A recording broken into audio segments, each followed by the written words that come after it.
Changing habits, the way to succeed at anything.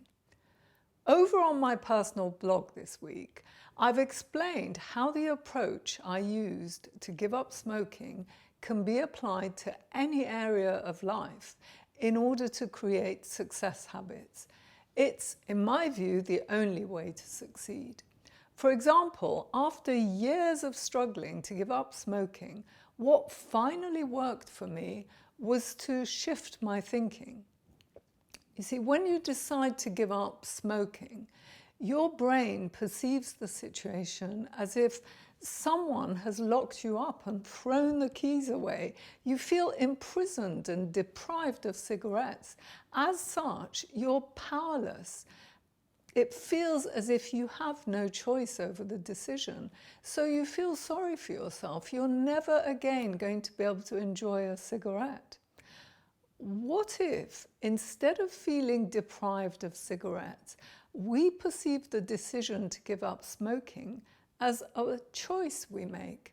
Instead of throwing all your cigarettes away, carry them around with you. Leave plenty dotted around the house and available to you so that when the desire to smoke comes over you, you know that you have a real choice to make. You can have that cigarette anytime you like. Your cigarettes are right there. Nobody has taken them away from you. You have a real choice. You can light up a cigarette if you choose to do so, or leave it sitting there unsmoked if you choose not to have one. You make the decision moment by moment. Don't go into the future with it. Simply consider whether you will have this cigarette or won't have it. That's the only decision. Every time you want a cigarette, you make the decision in that moment. Avoid thinking about it as all the cigarettes you will never again be able to enjoy. You can smoke anytime you like. You are in control. Then make a conscious choice.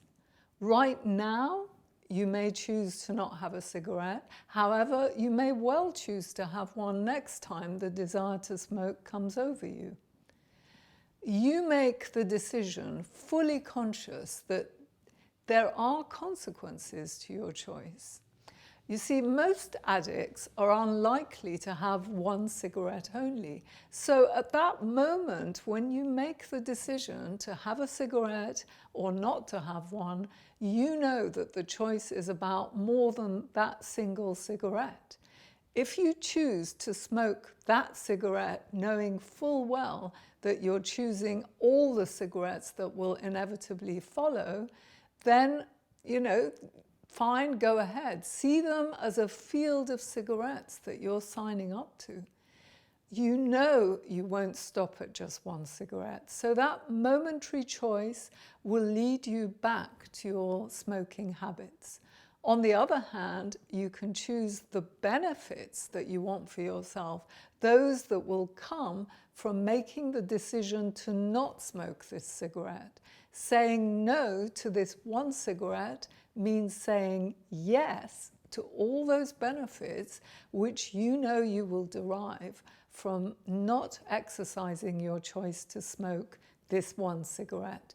There is no need to feel deprived. The choice is entirely yours, albeit it's a hard one. But it's important to hold on to the knowledge that you can and may well make a different choice next time you have a desire to smoke. Nobody is forcing you to make the choice. It's entirely yours to make. And right now, you choose not to have this one cigarette, but you know you're free to make a different choice next time you have a desire to smoke. In this way, one choice at a time, I was able to give up smoking and have been an ex-smoker now for over 30 years. Yet I know that I'm one cigarette away from being a smoker again. This philosophy is the approach I've realized is essential to adopt for every other area of my life. Everything is down to choices we make in the moment.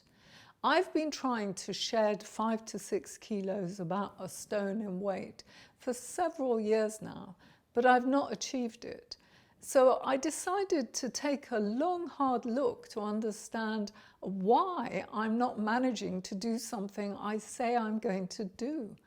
The problem with things like weight loss is that they don't immediately have a consequence when you take the wrong momentary decision. You know, it's all too easy to be lazy and make the cop-out choice. It's easier to kid yourself that that choice doesn't matter.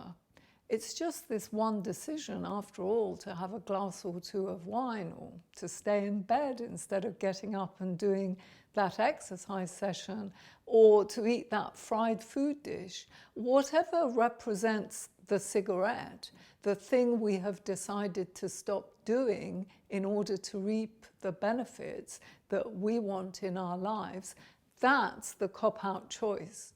We kid ourselves when we make the cop-out choice that it's just today that we're choosing the easy way out.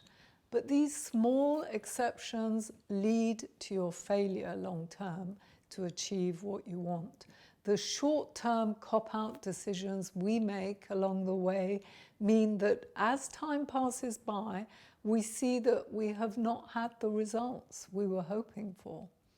I've now understood that whatever area of my life is involved, be it business or personal, that if I want to achieve more success, it's essentially not that different to giving up smoking. Taking the easy way out, making the cop-out choice in the moment, sabotages the future. Be as strict with yourself as you would be if you were giving up smoking. The trick to success is to stop making cop-out choices, and you will reach your goal. These moment-by-moment choices are not trivial one-offs. Every single decision is a vote in favor of your ultimate goal. That's what leads to success.